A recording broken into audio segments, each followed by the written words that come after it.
CPM സംസ്ഥാന secretary MV Govindan മാധ്യമങ്ങളെ കാണുകയാണ്. തത്സമയ സംപ്രേഷണം മുന്നോട്ടേക്ക് പോകും എന്നാണ് ആമുഖമായിട്ട് അറിയുന്നത്. തെരഞ്ഞെടുപ്പ് ഫലം വിലയിരുത്തുമ്പോൾ 2021 നിയമസഭാ തെരഞ്ഞെടുപ്പിൽ UDF ലഭിച്ച വോട്ട് 78,527. എന്നാൽ ഇത്തവണ UDF ലഭിച്ച വോട്ട് 77,057 ആണ്. എന്ന് പറഞ്ഞാൽ കഴിഞ്ഞ പ്രാവശ്യം ലഭിച്ച വോട്ട് ഇപ്രാവശ്യം നിലനിർത്താൻ അവർക്ക് ആയിട്ടില്ല. UDF 1470 വോട്ട് കഴിഞ്ഞ തവണത്തേക്കാൾ UDF കുറഞ്ഞ ഒരു സ്ഥിതിയാണ് കണക്കുകളിൽ നിന്ന് വ്യക്തമാകുന്നത്. ഇടതുപക്ഷ ജനാധിപത്യ മുന്നണിയെ സംബന്ധിച്ച് ഞങ്ങൾ രാഷ്ട്രീയമായിട്ട് മത്സരിച്ച് ജയിക്കാൻ സാധിക്കുന്ന ഒരു മണ്ഡലത്തിന്റെ പട്ടികയിലല്ല നിലമ്പൂർ നിയോജക മണ്ഡലം.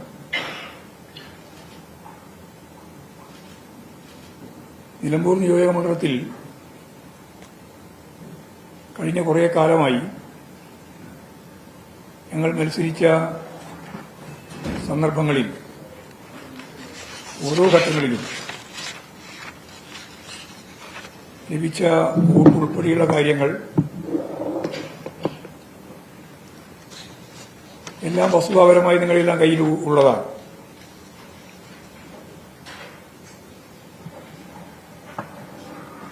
ഇടതുപക്ഷ ജനാധിപത്യ മുന്നണിക്ക് പുറമേ കുറച്ചുകൂടി വോട്ട് ലഭിക്കുമ്പോഴാണ് LDF പിന്തുണയുള്ള സ്വതന്ത്ര സ്ഥാനാർത്ഥികൾക്ക് അവിടെ ജയിച്ച് വരാൻ സാധിച്ചിട്ടുള്ളത്.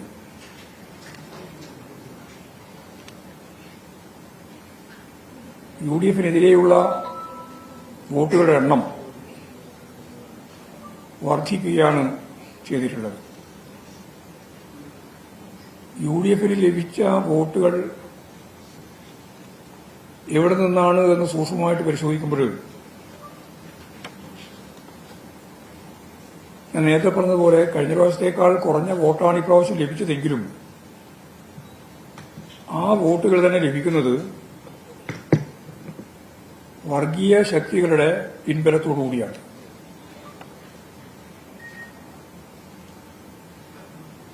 BJPയുടെ സ്ഥാനാർത്ഥി തന്നെ വിധി വരുന്നതിന് മുമ്പ് പരസ്യമായിട്ട് പ്രഖ്യാപിച്ചു അവർക്ക് മുമ്പ് അവിടെ 12,284 വോട്ട് വരെ ലഭിച്ചിട്ടുണ്ട്. ഇത്തവണ ലഭിച്ച വോട്ട് 8,706 എന്നുള്ളതാണ് കണക്ക്. BJP വോട്ടുകൾ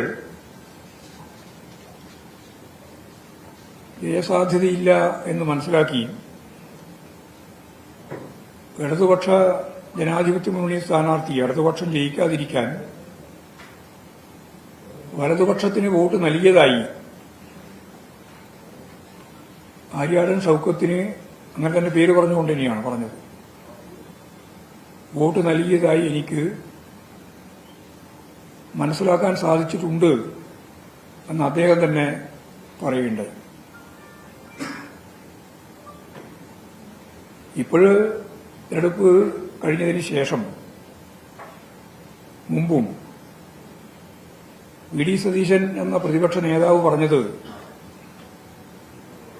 ജമാഅത്തെ ഇസ്ലാമി ഞങ്ങളെ സഹായിച്ചിട്ടുണ്ട്, അവരുടെ പിന്തുണ ഞങ്ങൾക്ക് ലഭിച്ചിട്ടുണ്ട് എന്നാണ്. അത് ഈ തെരഞ്ഞെടുപ്പിൽ മാത്രമല്ല, ഇതിനു മുമ്പുള്ള തെരഞ്ഞെടുപ്പിലും പോപ്പുലർ ഫ്രണ്ടിന്റെ വോട്ട് ഞങ്ങൾക്ക് കിട്ടി, ജമാഅത്തെ ഇസ്ലാമിന്റെ വോട്ട് ഞങ്ങൾക്ക് കിട്ടി. അന്നൊന്നും പ്രതിഷേധിക്കാതിരുന്നവർ എന്തുകൊണ്ടാണ് ഇപ്പോൾ പ്രതിഷേധിക്കുന്നത് എന്നാണ് അദ്ദേഹത്തിന്റെ ചോദ്യം. ജമാഅത്തെ ഇസ്ലാമിയുമായി കൂട്ടുകൂടുന്ന ഒരു ജനാധിപത്യ പ്രസ്ഥാനം എന്ന രീതിയിൽ ഇന്ത്യയിൽ ലോകത്ത് തന്നെ ഈ വ്യാഖ്യാനത്തോടുകൂടി അവരെ കൂടി ചേർത്ത് ഞങ്ങളൊപ്പം സഹകരിച്ച് പ്രവർത്തിച്ചു എന്ന് ഇപ്പോഴും പറയുമ്പോഴും നേരത്തെ സഹകരിക്കുമെന്ന് പറഞ്ഞപ്പോഴും ആ ഒരു നിലപാട് സ്വീകരിച്ചവർ UDF ആണ്, കോൺഗ്രസും അതുപോലെ തന്നെ ലീഗുമാണ്. ഇതിപ്പം തൽക്കാലം കുറച്ച് വോട്ട് അവർക്ക് ലഭിച്ചു എന്നുള്ളത് ശരിയാണ്. പക്ഷെ അത് ദൂരവ്യാപകമായ ഫലമുളവാക്കുന്ന ഒന്നായിരിക്കും എന്ന കാര്യത്തിൽ യാതൊരു സംശയമില്ല. അപ്പോൾ ഒരു ഭാഗത്ത് ഭൂരിപക്ഷ വർഗീയതയെ ഉപയോഗിക്കുക, നേരെ മറുഭാഗത്ത് ന്യൂനപക്ഷ വർഗീയതയെ, അതും ജമാഅത്തെ ഇസ്ലാമി പോലുള്ള സംഘടനയെ പൂർണ്ണമായിട്ടും ഉപയോഗിക്കുക. ഇതാണ് യഥാർത്ഥത്തിൽ ഈ തെരഞ്ഞെടുപ്പിന്റെ ഭാഗമായിട്ട് നമ്മൾ കണ്ടത്. ഈ തെരഞ്ഞെടുപ്പിന്റെ ഭാഗമായിട്ട് മൊത്തം വോട്ടിൽ വർധന ഉണ്ടായിട്ടും യഥാർത്ഥത്തിൽ UDF ആ വർധനവിനനുസരിച്ച വർധന ഉണ്ടാക്കുന്നതിന് വേണ്ടി കഴിഞ്ഞില്ല. കഴിഞ്ഞ പ്രാവശ്യത്തെ വോട്ട് നിലനിർത്താനും കഴിഞ്ഞില്ല എന്നുള്ളതാണ് സത്യം. അപ്പോൾ ഈ വിജയത്തിന്റെ UDF സംബന്ധിച്ചുള്ള എല്ലാ ഘടകങ്ങളും സൂക്ഷ്മമായിട്ട് പരിശോധിച്ചാൽ വർഗീയ തീവ്രവാദ ശക്തികളെ കൂടി ചേർത്ത് നടത്തിയിട്ടുള്ള തെരഞ്ഞെടുപ്പ് പ്രവർത്തനത്തിന്റെ ഭാഗമായിട്ട് അവർക്ക് നേടാൻ സാധിച്ചിട്ടുള്ള ഒന്നാണ്. സ്വാഭാവികമായിട്ടും ഇത് സാമൂഹ്യ ജീവിതത്തിൽ, പ്രത്യേകിച്ച് രാഷ്ട്രീയ സമൂഹത്തിൽ ഗൌരവതരമായ പ്രത്യാഘാതം സൃഷ്ടിക്കുമെന്ന കാര്യത്തിൽ യാതൊരു സംശയമില്ല. മതനിരപേക്ഷ നിലപാടുകൾ സ്വീകരിക്കുന്ന ജനാധിപത്യ ശക്തികൾ ഈ ഗൌരവതരമായ അവസ്ഥ തിരിച്ചറിയണം എന്നാണ് എനിക്ക് ചൂണ്ടിക്കാണിക്കാനുള്ളത്. എല്ലാ വർഗീയ ശക്തികളെയും മാറ്റി നിർത്തിക്കൊണ്ടാണ് നിലമ്പൂരിലെ മതനിരപേക്ഷ ജനത ഇടതുപക്ഷ ജനാധിപത്യ മുന്നണിക്ക് ഇത്രയും വമ്പിച്ച വോട്ട് നൽകിയിട്ടുള്ളത്. 66,660 വോട്ട് ഇടതുപക്ഷ ജനാധിപത്യ മുന്നണിക്ക് അനുകൂലമായി സഖാവ് സ്വരാജിന് ലഭിച്ചു എന്നുള്ളത് വളരെ പ്രധാനപ്പെട്ട ഒരു കാര്യം തന്നെയാണ്. അപ്പോൾ എല്ലാ വർഗീയ ശക്തികളെയും ഒന്നിച്ചു നിർത്തി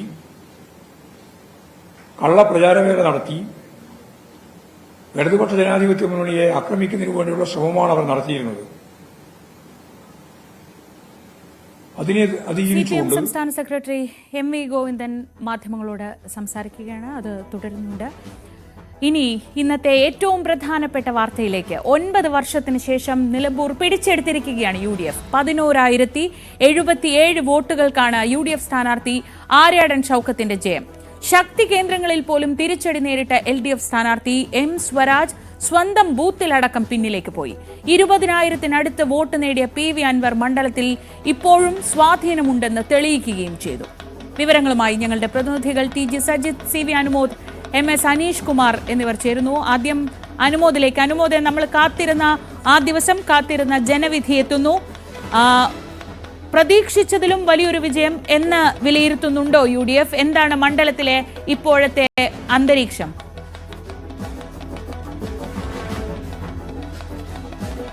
ശ്രീജ, LDFനെ സംബന്ധിച്ച് വലിയ തിരിച്ചടിയാണ് ഈ ഒരു ജനവിധി നൽകുന്നതെങ്കിൽ UDFന് വലിയ ആത്മവിശ്വാസവും ഇതുവരെ കണക്കാക്കിയതുപോലെ തന്നെ ഉള്ളൊരു വിജയവും എന്ന് തന്നെ വേണം കരുതുവാൻ. 15,000 വോട്ടെന്ന നേതാക്കളുടെ ആ ഒരു പ്രതീക്ഷ അത് 11,000-ലേക്ക് എത്തി എന്നുള്ളതാണ് ഒടുവിലത്തെ കണക്ക് വരുമ്പോൾ മനസ്സിലാവുന്നത്.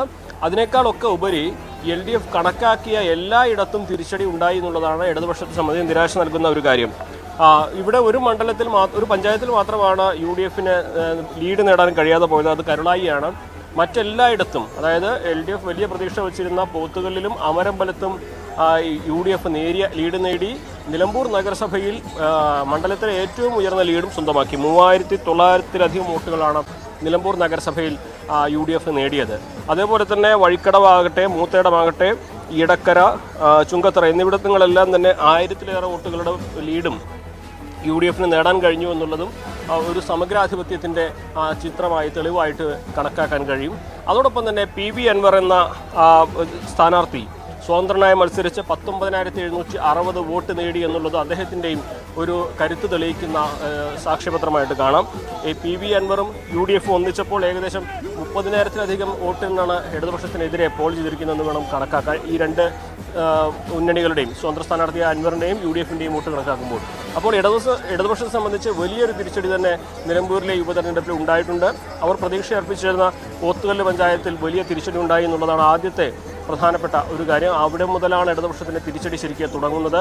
വഴിക്കടവിലും എടക്കരയിലും മൂത്തേടത്തുമൊക്കെ ഒരു ശരാശരി ലീഡ് നിലനിർത്തിക്കൊണ്ടായിരുന്നു ഷൗക്കത്തിൻ്റെ പോളിംഗ് ഒരു വിജയമുണ്ടായത്.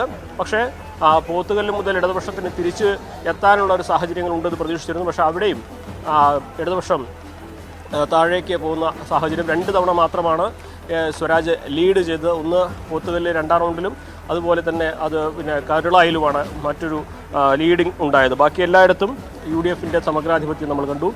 വലിയ പ്രതീക്ഷയോടെ തന്നെ ഇടതുപക്ഷത്തിന് ഈ ഒരു മത്സരത്തിലേക്ക് ഇറങ്ങിയെങ്കിൽ പോലും ഈ ഒരു തിരിച്ചടി, ഇത്ര വലിയ ഒരു തിരിച്ചടി ഇടതുപക്ഷത്തിന് പ്രതീക്ഷിച്ചിരുന്നതല്ല.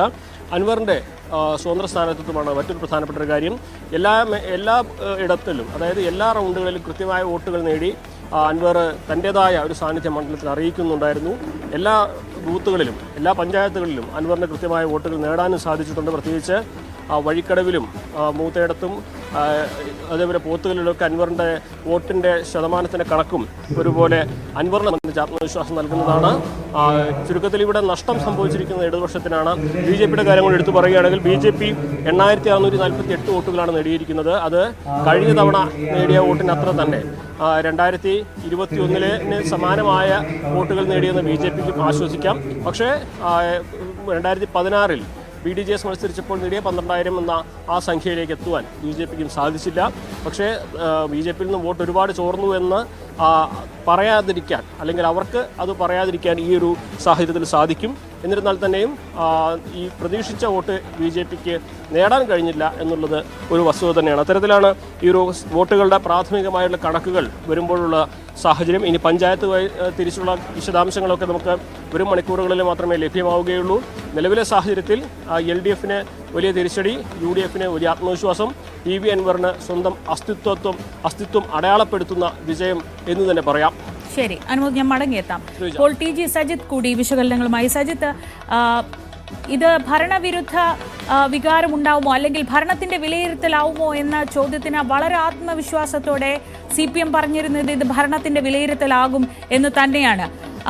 ഈ ഫലം വരുമ്പോൾ നമ്മൾ ശ്രദ്ധിക്കേണ്ട ഏറ്റവും പ്രധാനപ്പെട്ട കാര്യം 2021-ലെ 81,000 എന്ന വോട്ടിൽ നിന്നാണ് 66,600 ആ വോട്ടിലേക്ക് LDF പോയിട്ടുള്ളത്.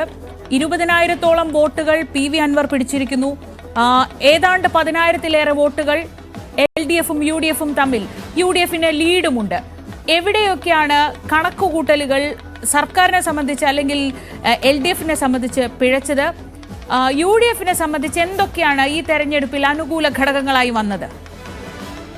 ഇതിൽ ശ്രീജ വളരെ പ്രധാനപ്പെട്ട കാര്യം ശ്രീജ സൂചിപ്പിച്ചു തന്നെയാണ്. കാരണം ഭരണപക്ഷം സർക്കാരിൻ്റെ വിലയിരുത്തൽ എന്ന വെല്ലുവിളി പൊതുവിൽ ഇടതു നേതാക്കൾ എല്ലാവരും ഏറ്റെടുത്തതാണ്. അവരെല്ലാം മാധ്യമങ്ങളുടെ ആവർത്തിച്ചുള്ള ചോദ്യത്തിൽ അത് അംഗീകരിച്ചു തന്നെയാണ് മുന്നോട്ട് പോയതും.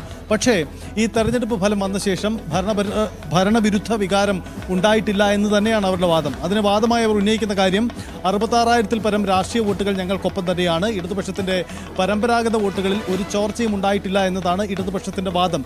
അതാണ് സ്ഥാനാർത്ഥി സ്വരാജും MV ഗോവിന്ദനെ അടക്കം മുന്നോട്ട് വയ്ക്കുന്ന വാദം. തിരുത്തേണ്ടത് തിരുത്തി മുന്നോട്ട് പോകുമെന്ന വാദം ഇടതുപക്ഷം മുന്നോട്ട് വയ്ക്കുന്നുണ്ട്.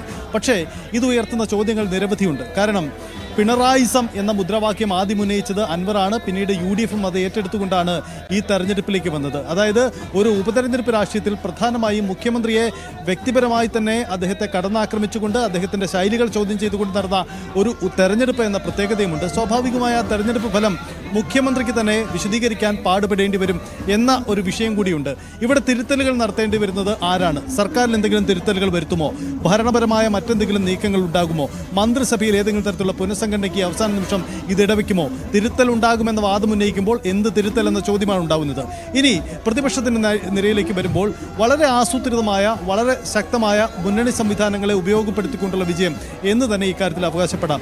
വ്യക്തിപരമായ ഒരു പക്ഷേ VD സതീശൻ എന്ന പ്രതിപക്ഷ നേതാവിൻ്റെ കൂടി ഏറെ അവകാശപ്പെടാനുള്ള വിജയം കൂടിയാണിത്. പക്ഷേ അദ്ദേഹം അത് അവകാശപ്പെടുന്നില്ല. എന്തായാലും UDF എന്ന രാഷ്ട്രീയ സംവിധാനത്തെ സംബന്ധിച്ച് ഏറെ അവകാശപ്പെടാനുള്ള വിജയം കൂടിയാണിത്. അതിന് കാരണങ്ങൾ നോക്കാം. അതായത് രണ്ടാം പിണറായി സർക്കാർ അധികാരത്തിൽ വന്നതിന് ശേഷം 5 നിയമസഭാ ഉപതെരഞ്ഞെടുപ്പുകളാണ് നടന്നത്. ഇതിന് മുമ്പ് നടന്ന ഉപതെരഞ്ഞെടുപ്പുകളിലെല്ലാം ഉണ്ടായ രാഷ്ട്രീയ ഫലമല്ല ഇവിടെ ഉണ്ടായത്. തൃക്കാക്കരയിലാവട്ടെ, പാലക്കാടാവട്ടെ, പുതുപ്പള്ളിയിലാവട്ടെ അത് UDFന്റെ സിറ്റിംഗ് സീറ്റുകളായിരുന്നു. സ്വാഭാവികമായും അവിടെ വിജയിച്ച് കയറുമ്പോൾ അത് സിറ്റിംഗ് സീറ്റുകൾ വിജയിച്ചു എന്ന വാദം ഉന്നയിക്കാം. ചേലക്കരയിൽ ഇടതുമുന്നണിയുടെ സിറ്റിംഗ് സീറ്റായിരുന്നു, അവിടെ ഇടതുമുന്നണി വിജയിക്കുകയും ചെയ്തു. എന്നാൽ നിലമ്പൂരേക്ക് വരുമ്പോൾ ഇത് ഇടതുമുന്നണി സിറ്റിംഗ് സീറ്റാണ്, അവിടെ വിജയിച്ച് കയറാൻ കഴിഞ്ഞു. അതായത് നിയമസഭയിലേക്ക് നിലവിൽ ഇടതുപക്ഷത്തിനുള്ള മൃഗീയമായ ആ ഭൂരിപക്ഷത്തിൽ ഒരെണ്ണമെങ്കിലും കുറവ് വരുത്താൻ കഴിഞ്ഞത് ഞങ്ങളുടെ വിജയമെന്ന് പ്രതിപക്ഷത്തിന് വളരെ ശക്തമായി തന്നെ അവകാശപ്പെടാം. നേരത്തെ പ്രതിപക്ഷ നേതാവ് ചൂണ്ടിക്കാണിച്ച പോലെ ഈ ഉപതെരഞ്ഞെടുപ്പുകളിലെല്ലാം വലിയ ആധികാരികമായ വോട്ട് ഇരട്ടിക്കോ അതിന് മുകളിലേക്കോ പോകുന്ന രീതിയിലുള്ള ഭൂരിപക്ഷം നേടിക്കൊണ്ടാണ് വിജയമുണ്ടായിരിക്കുന്നത് എന്നതൊക്കെ അവരെ സംബന്ധിച്ച ആത്മവിശ്വാസം നൽകുന്ന കാര്യമാണ്. നമുക്കറിയാം 2 വട്ടം തുടർച്ചയായി നിയമസഭയിൽ പരാജയപ്പെട്ടപ്പോൾ UDFന്, കോൺഗ്രസിന് ഇനിയൊരു തിരിച്ചുവരില്ല എന്ന തരത്തിലേക്ക് പോലും വിലയിരുത്തലുകൾ ഉണ്ടായതാണ്. പക്ഷേ അതിൽ നിന്നൊക്കെ മുന്നോട്ട് വരാനും രാഷ്ട്രീയപരമായി നിലനിൽക്കാനും കഴിയുന്ന സാഹചര്യമുണ്ട് എന്ന് ബോധ്യപ്പെടുത്താൻ കൂടി ഈ ഉപതെരഞ്ഞെടുപ്പ് UDFനെ സംബന്ധിച്ച് ഗുണം ചെയ്യുന്നുണ്ട്. അതുമാത്രമല്ല 2026 തെരഞ്ഞെടുപ്പിലേക്ക് വരുമ്പോൾ UDFന് ഏറെ അവകാശവാദങ്ങൾ മുന്നോട്ട് വയ്ക്കാൻ കഴിയുന്ന, സർക്കാർ വിരുദ്ധ വികാരമുണ്ടെന്ന് തെളിയിക്കാൻ കഴിയുന്ന, അവരുടെ വാദങ്ങളൊക്കെ ശരിവെക്കാൻ കഴിയുന്ന വലിയൊരു രാഷ്ട്രീയ വിജയം തന്നെയാണ് ഉണ്ടായിരിക്കുന്നത് എന്ന കാര്യത്തിൽ തർക്കമില്ല. ഒരു കാര്യം കൂടിയുള്ളത്, ഈ PV അൻവർ എന്ന നേതാവിനെ, സർക്കാരിനെ വെല്ലുവിളിച്ച്, പിണറായി വിജയനെ വെല്ലുവിളിച്ചുകൊണ്ട് രംഗത്ത് വന്ന നേതാവിനെ ഒപ്പം നിർത്താമായിരുന്നില്ലേ എന്ന ചോദ്യം കൂടി ഉണ്ടായിരുന്നു. അവിടെ UDF പയറ്റിയ മറ്റൊരു രാഷ്ട്രീയ പരീക്ഷണമുണ്ട്. PV അൻവറിനെ പുറത്തു നിർത്തിക്കൊണ്ട് UDFന്റെ രാഷ്ട്രീയ വോട്ടുകൾ നേടിക്കൊണ്ട് തന്നെ ഞങ്ങൾ വിജയിക്കും എന്ന വാദം അത് അംഗീകരിക്കപ്പെടുന്നു എന്ന പ്രത്യേകതയുണ്ട്. ഒരുപക്ഷെ അൻവറിനെ ഒപ്പം നിർത്തിയാലും ഒപ്പം നിർത്താതിരിക്കുമ്പോഴും 2 സാഹചര്യം ഉണ്ടായിരുന്നു. അൻവറിനെ ഒപ്പം നിർത്താതെ ഇരുന്നുള്ള ഈ വിജയത്തിന് അല്പം വളരെ രീതിയിലുള്ള മാറ്റുകൂടുമെന്ന കാര്യത്തിൽ തർക്കമില്ല. കാരണം അൻവറിന്റെ സഹായമില്ലാതെ ഇത് ഞങ്ങളുടെ രാഷ്ട്രീയ വിജയം എന്ന് അവകാശപ്പെടാൻ അവർക്കുണ്ട് താനും. അതേസമയം അൻവറിനെ കൂടെ കൂട്ടിയിരുന്നെങ്കിൽ 25,000-ൽ പരമുള്ള വലിയൊരു ഭൂരിപക്ഷത്തിൽ വിജയിക്കാമായിരുന്നില്ലേ? അല്ലെങ്കിൽ 20,000 അല്ലെങ്കിൽ 30,000 വരുന്ന ഒരു വലിയ ഭൂരിപക്ഷത്തിൽ വിജയിക്കാമായിരുന്നില്ലേ? അത് നഷ്ടപ്പെടുത്തിയില്ലേ എന്ന മറുചോദ്യവുമുണ്ട്. എന്നിരുന്നാൽ കൂടിയും UDFനെ സംബന്ധിച്ച് ആധികാരികമായി അവകാശപ്പെടാൻ കഴിയുന്ന വിജയമായി തന്നെ ഇത് മാറും. എന്തായാലും ഇത് സംസ്ഥാന രാഷ്ട്രീയത്തിൽ ഉണ്ടാക്കുന്ന തുടർചലനങ്ങൾ നിരവധിയാണ്. നിലമ്പൂരെ ജനപ്രതിനിധിയെ തിരഞ്ഞെടുക്കുക എന്നതിൽ മാത്രമല്ല, ഈ തെരഞ്ഞെടുപ്പ് നയിച്ചവരുടെ തെരഞ്ഞെടുപ്പ് കൂടിയായി ഇത് മാറിയിട്ടുണ്ട് എന്നതാണ് വാസ്തവം. ഈ തെരഞ്ഞെടുപ്പിലെ ഏറ്റവും പ്രധാനപ്പെട്ട ഘടകം PV അൻവർ ആയിരുന്നു എന്ന കാര്യത്തിൽ സജിത്ത് യാതൊരു സംശയവുമില്ല. PV അൻവർ കാരണമാണ് ഇങ്ങനെ ഒരു തെരഞ്ഞെടുപ്പ് പോലും ഉണ്ടായത്. അവിടെ ഒറ്റയ്ക്ക് നിന്ന്, അതായത് CPMന്റെയോ ഇടതുമുന്നണിയുടെയോ പിന്തുണയില്ല, പോകാൻ ശ്രമിച്ച UDFന്റെ ഭാഗത്തു നിന്നുണ്ടായ പുറന്തള്ളൽ വിഷയമായില്ല. 20,000-നടുത്ത് വോട്ടുകൾ എന്ന് പറയുമ്പോൾ PV അൻവർ ഫാക്ടർ കേരള രാഷ്ട്രീയത്തിൽ അങ്ങനെ ഒന്നും ഒഴിവാക്കാനാവാത്തതാണ്, അല്ലെങ്കിൽ നിലമ്പൂരിലെങ്കിലും ഒഴിവാക്കാനാവാത്ത ഫാക്ടറാണ് അൻവർ എന്ന അദ്ദേഹത്തിനും തെളിയിക്കാനായില്ലേ ഈ തെരഞ്ഞെടുപ്പിലൂടെ? തീർച്ചയായും ശ്രീജ, അതൊരു ഘടകമാണ്. 2 രീതിയിൽ അൻവറിന്റെ സാധ്യതകളെ നമുക്ക് വിലയിരുത്താം. ഒന്ന്, അൻവർ നടത്തിയ രാഷ്ട്രീയ പരീക്ഷണമാണ്. താൻ മുന്നണിയെ ചോദ്യം ചെയ്തുകൊണ്ട്, ഇരു മുന്നണികളെയും ചോദ്യം ചെയ്തുകൊണ്ട് തെരഞ്ഞെടുപ്പ് രംഗത്തിറങ്ങുന്നു. തന്റെ പരമാവധി ശക്തി തെളിയിക്കാൻ എന്ന തീരുമാനം, ആ തീരുമാനം വിജയത്തിലെത്തിക്കാൻ അൻവറിന് കഴിഞ്ഞു എന്നതാണ് അൻവറിന്റെ ഒരു വിജയത്തെ പരാമർശിക്കേണ്ടത്. രണ്ടാമത്തെ കാര്യം, അൻവർ ഈ സാധ്യത, തന്റെ ശക്തി തെളിയിക്കലിന് തൊട്ടു പിന്നാലെ തന്നെ അദ്ദേഹത്തെ മുന്നണിയിൽ എടുക്കണമെന്ന വാദമുയർത്താൻ അദ്ദേഹത്തിന് കഴിഞ്ഞു എന്നതാണ്. അത് കോൺഗ്രസിന്റെ ചില നേതാക്കളാവട്ടെ, ലീഗിന്റെ നേതാക്കളാകട്ടെ, അവരൊക്കെ ഇത് പരസ്യമായി സമ്മതിക്കാനും തയ്യാറാവുന്നു. സ്വാഭാവികമായി അൻവറിന്റെ ഒരു രാഷ്ട്രീയ വിജയമാണ്. പക്ഷേ അൻവറിന്റെ UDF പ്രവേശനം സാധ്യമാവണമെങ്കിൽ മറ്റു ചില വെല്ലുവിളികളുണ്ട്. ആദ്യത്തെ വെല്ലുവിളി പ്രതിപക്ഷ നേതാവ് VD സതീശന്റെ നിലപാട് തന്നെയായിരിക്കും. കാരണം സതീശനെ വ്യക്തിപരമായി കടന്നാക്രമിക്കുന്ന നിലപാടുകൾ നേരത്തെ PV അൻവർ സ്വീകരിച്ചിട്ടുണ്ട്. അതുകൊണ്ട് തന്നെ അത് തിരുത്തി അൻവറിനെ സ്വീകരിക്കാൻ തയ്യാറാകുമോ എന്ന ചോദ്യമുണ്ട്. പക്ഷേ ഒരു കാര്യം വ്യക്തമാണ്, PV അൻവറിന് അദ്ദേഹത്തിന്റെ രാഷ്ട്രീയപരമായ ശക്തി തെളിയിക്കാൻ ഈ തെരഞ്ഞെടുപ്പിൽ കഴിഞ്ഞിട്ടുണ്ട് എന്ന് മാത്രമല്ല, അദ്ദേഹം എടുത്ത തീരുമാനങ്ങൾക്ക് യുക്തിയുണ്ടായിരുന്നു, അത് വിജയിക്കാനും കഴിഞ്ഞു എന്ന പ്രസക്തമായ മറ്റൊരു കാര്യം കൂടി ഉണ്ടായിട്ടുണ്ട്. MS അനീഷ് കുമാർ കൂടി ചേരുന്നുണ്ട് നിലമ്പൂരിൽ നിന്ന്. നിലമ്പൂരിലെ ഇടത് കേന്ദ്രങ്ങളിലെ പ്രതികരണങ്ങൾ എന്തൊക്കെയാണെന്ന് അറിയാം. അനീഷ്, ഒരു വിജയം പ്രതീക്ഷിച്ചിരുന്നു LDF. സ്വാഭാവികമായി മണ്ഡലം വലിയ രീതിയിൽ ഇളക്കി മറിക്കാൻ സ്വരാജ് എന്ന സ്ഥാനാർത്ഥിക്ക് കഴിഞ്ഞിരുന്നു. വർഷങ്ങൾക്ക് ശേഷം സ്വന്തം ചിഹ്നത്തിൽ ഒരു സ്ഥാനാർത്ഥി വരുമ്പോൾ അതിന്റെ ആത്മവിശ്വാസം നിലമ്പൂരിലെ വോട്ടർമാരിലും പ്രത്യേകിച്ച് ഇടതുപക്ഷ അനുഭാവികളിലും ഒക്കെ ഉണ്ടായിരുന്നു. അവർ പ്രതീക്ഷിച്ചിരുന്നത് അൻവറിന്റെ ഭാഗത്ത് നിന്ന് ഇത്തരത്തിലൊരു വോട്ട് ചോർച്ച CPM-ൽ നിന്ന് അല്ലെങ്കിൽ LDF-ൽ നിന്നൊരു വോട്ട് ചോർച്ച അവർ പ്രതീക്ഷിച്ചിരുന്നില്ല. ഇത്രയധികം വോട്ട് നഷ്ടപ്പെട്ടതിനെ എങ്ങനെയാണ് CPM കാണുന്നത്, LDF കാണുന്നത്? എന്താണ് അവരുടെ പ്രതികരണങ്ങൾ?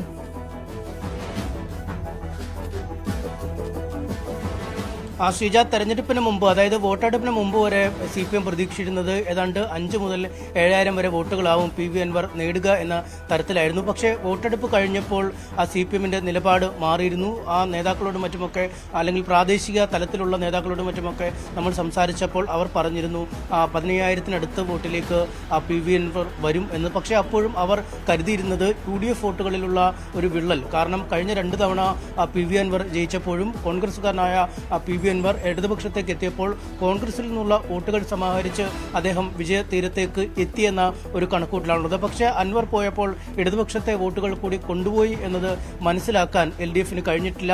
അടിസ്ഥാന വോട്ടുകൾ 65,000-നടുത്താണ് കഴിഞ്ഞ കുറേ തെരഞ്ഞെടുപ്പുകളായി പരിശോധിച്ചാൽ CPM-ന് ഈ മണ്ഡലത്തിലുള്ളത്. പക്ഷേ അതിനപ്പുറത്തേക്ക് ഒരു നേട്ടം, അതായത് പുതുതായി വരുന്ന വോട്ടർമാർ, ഒപ്പം കേരളത്തിൽ എപ്പോഴും ഈ ഭരണത്തെ മാറ്റിമറിക്കുന്ന നിഷ്പക്ഷരായ വോട്ടർമാരുടെ ഒരു കൂട്ടം, ഈ 2 വോട്ടുകളിൽ ഒരു മാറ്റം വന്നാൽ മാത്രമേ ഒരു വിജയത്തിലേക്ക് എത്താൻ സാധിക്കുകയുള്ളൂ. CPM ആത്മവിശ്വാസം പ്രകടിപ്പിക്കുമ്പോഴും 5,000-ന് മേൽ ഒരു വോട്ടുകൾ പോലും അവർക്ക് പറയാൻ കഴിയാത്ത ഒരു സാഹചര്യം ഉണ്ടായിരുന്നു. പക്ഷേ മറുവശത്ത് UDF ആവട്ടെ കോൺഗ്രസ് ആവട്ടെ 10,000-ന് മേൽ വോട്ട് നേടി വിജയിക്കും എന്ന ഒരു പ്രത്യാശ പ്രകടിപ്പിച്ചിരുന്നു. കാരണം ശക്തമായൊരു കോൺഗ്രസ് മണ്ഡലമാണ് നിലമ്പൂർ, ലീഗിന് വലിയ സ്വാധീനമുള്ള മണ്ഡലമാണ്. അൻവറിനെ നിർത്തിയതുകൊണ്ട് മാത്രമാണ് കോൺഗ്രസ് വോട്ടുകൾ അവിടേക്ക് ഒഴുകുകയും ജയത്തിലേക്ക് എത്താൻ LDF-ന് കഴിയുകയും ചെയ്തത്. പക്ഷേ ചെറിയ ഭൂരിപക്ഷത്തിനെങ്കിലും സ്വരാജ് എന്ന സുസമ്മതനായ CPM-ന്റെ ഏറ്റവും വലിയ മുഖമായ ആൾക്ക് വിജയം കണ്ടെത്താൻ കഴിയുമെന്ന ഒരു പ്രതീക്ഷയുണ്ട്. പക്ഷേ അൻവർ തന്നെയാണ് ഇവിടെ ഏറ്റവും താരമായി മാറിയിരിക്കുന്നത്. കാരണം അദ്ദേഹം CPM-ലേക്ക് എത്തിയപ്പോൾ കോൺഗ്രസിൽ നിന്നും എടുത്തുകൊണ്ടുവന്ന വോട്ടുകളടക്കം 10,000 വോട്ടുകളുടെ ഒരു ബാങ്ക് അൻവർ ശേഖരിച്ചിരുന്നു. ആ വോട്ട് ബാങ്ക് ഇപ്പോഴും അൻവറിനൊപ്പം തന്നെ നിലയുറപ്പിക്കുന്നു. അത് ഈ മണ്ഡലത്തിലെ CPM-ൽപ്പെട്ട ആളുകളുണ്ടാവാം, ലീഗിൽപ്പെട്ട ആളുകളുണ്ടാവാം, കോൺഗ്രസിൽപ്പെട്ട ആളുകളുണ്ടാവും. അതെല്ലാം കയ്യിൽ തന്നെ നിക്ഷേപമായി ഉണ്ട്. താൻ വെറുതെ അല്ല, വെറും കൈയും വീശി UDF-ലേക്ക് കയറാൻ വന്നവനല്ല എന്ന് അൻവർ പറയുമ്പോൾ ആ വാക്കുകൾക്കിനി ചെവി കൊടുക്കേണ്ടി വരും. മലയോര കർഷകരെയൊക്കെ സംഘടിപ്പിച്ച് മുന്നോട്ട് പോകുമെന്നൊക്കെ പറയുമ്പോൾ, അതിനൊപ്പം താൻ നിൽക്കുമെന്നൊക്കെ അൻവർ പറയുമ്പോൾ അതിന് ചെവി കൊടുക്കാതെ മുന്നോട്ട് പോകാൻ ഇനി UDF-ന് കഴിയില്ല. പ്രത്യേകിച്ചും ഈ ഗ്രാമമേഖലകളിൽ, ഈ കോളനി പോലുള്ള ഇടങ്ങളിൽ, ഒപ്പം വന്യമൃഗശല്യം രൂക്ഷമായ ഇടങ്ങളിൽ, ആദിവാസി മേഖലകളിലൊക്കെയാണ് അൻവറിന് വലിയ സ്വാധീനമുണ്ടായിരുന്നത്.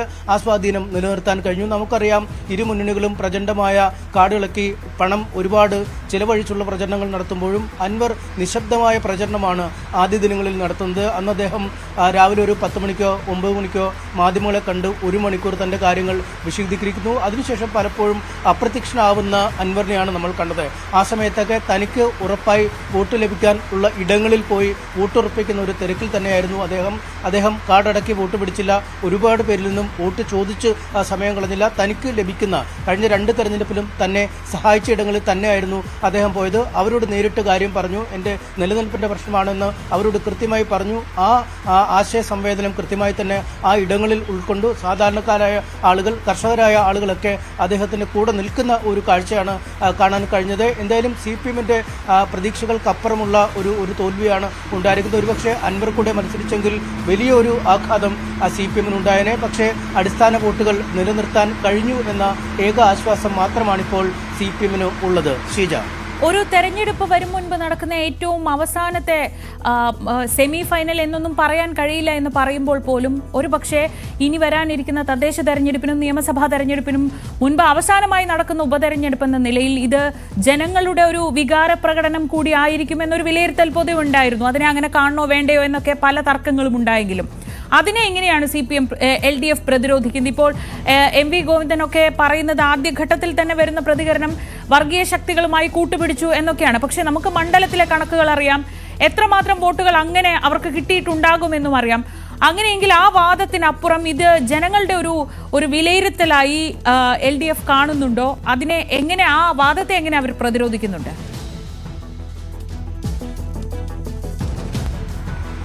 ശ്രീജ, അതിലൊരു ചെറിയ ആശ്വാസമായി കാണുന്നത് ഈ ആന്റി ഇൻകംബൻസ്, അതായത് ഭരണവിരുദ്ധ വികാരം എന്ന തരത്തിലുള്ള വോട്ടുകൾ രണ്ടായി ചിഹ്നിച്ചിരിക്കുന്നു. അത് ഒറ്റയടിക്ക് സർക്കാരിനെതിരെ വരികയാണെങ്കിൽ ഒരുപക്ഷെ അൻവർ മത്സരിക്കാതിരുന്നെങ്കിൽ 25,000-ലധികം വോട്ടുകൾക്ക് സ്വരാജിന് മണ്ഡലം നഷ്ടപ്പെടുന്ന, LDFന് മണ്ഡലം നഷ്ടപ്പെടുന്ന അവസ്ഥ ഉണ്ടാകുമായിരുന്നു. പക്ഷേ ഇവിടെ ഇപ്പോൾ 11,000 വോട്ടുകൾക്കാണ് പ്രധാന എതിർ സ്ഥാനാർത്ഥി വിജയിച്ചിരിക്കുന്നത്. അതുകൊണ്ട് ഒരു ഭരണവിരുദ്ധ വികാരം ഉണ്ടെങ്കിൽ അത് മറുപക്ഷത്തുള്ളവർക്കാണ് അതിൻ്റെ ആനുകൂല്യം കിട്ടേണ്ടത്. ഈ പിണറായി സർക്കാരിനെതിരായ ജനവിധിയെങ്കിൽ അത് UDFനാണ് പൂർണ്ണമായും ആ വോട്ട് പോകേണ്ടത്. അത് അൻവർ എന്ന മറ്റൊരു ഫാക്ടറിലേക്ക് പോകുന്നില്ല, അല്ലെങ്കിൽ അങ്ങനെ പോകുന്നത് ഭരണവിരുദ്ധ വികാരമല്ല എന്ന ന്യായമാണിപ്പോൾ അവർ പറയുന്നത്. പക്ഷേ നമുക്കറിയാം, ഈ തെരഞ്ഞെടുപ്പിന്റെ തുടക്കം മുതൽ തന്നെ പിണറായി സത്തിനെതിരായ പോരാട്ടവുമായി താൻ രംഗത്തെത്തും, പിണറായി സത്തെ ഇല്ലാതാക്കിയാണ് തന്റെ ലക്ഷ്യമെന്ന് ഉറക്കെ പറഞ്ഞാണ് അൻവർ മത്സര രംഗത്തേക്ക് ഇറങ്ങിയത്. അതുകൊണ്ട് ഭരണവിരുദ്ധ വികാരം ഇല്ല എന്ന് CPM അവകാശപ്പെടുമ്പോഴും അത്തരമൊരു വികാരം മണ്ഡലത്തിൽ ഉണ്ടായിരുന്നു. അത് ഒറ്റയടിക്ക് ആഞ്ഞടിക്കാൻ ഒരു സ്ഥാനാർത്ഥി മാത്രമല്ല ഉണ്ടായിരുന്നത്. 2 സ്ഥാനാർത്ഥികൾ 2 ഇടങ്ങളിലായി നിന്നുകൊണ്ട് ആ 2 ഇടങ്ങളിലേക്കും വോട്ടുകൾ ചിതറി എന്നതാണ് വാസ്തവമെന്ന് പ്രതിപക്ഷം പറയുന്നു. എന്തായാലും ഒരുപാട് ഘടകങ്ങൾ ഈ തെരഞ്ഞെടുപ്പിൽ വരികയും ചെയ്തു. ഒന്ന്, ലീഗിന്റെ ഒരു കൃത്യമായ എണ്ണയിട്ട യന്ത്രം പോലുള്ള പ്രവർത്തനം. അവർ തെരഞ്ഞെടുപ്പിന്റെ ആദ്യ ദിനം മുതൽ ഏറ്റവും അധികം കൃത്യമായി തെരഞ്ഞെടുപ്പ് പ്രവർത്തന രംഗത്ത് വ്യാപൃതരായിരുന്നത് അവരാണ്. നമുക്ക് വഴിക്കടവ് കഴിഞ്ഞ് ഉള്ള പഞ്ചായത്തുകളിലേക്ക് പോകുമ്പോൾ അത് മനസ്സിലാവും. കാരണം അത്തരം ലീഗിന് വലിയ സാന്നിധ്യമുള്ള ഇടങ്ങളിലൊക്കെ വോട്ട് വിഹിതം കുത്തനെ ഉയരുന്ന ഒരു സാഹചര്യമുണ്ടായി. മറ്റൊന്ന്, ഈ ജമാഅത്തെ ഇസ്ലാമിയുടെ നേതൃത്വത്തിലുള്ള വെൽഫെയർ പാർട്ടിയുമായുള്ള സഖ്യമാണ്.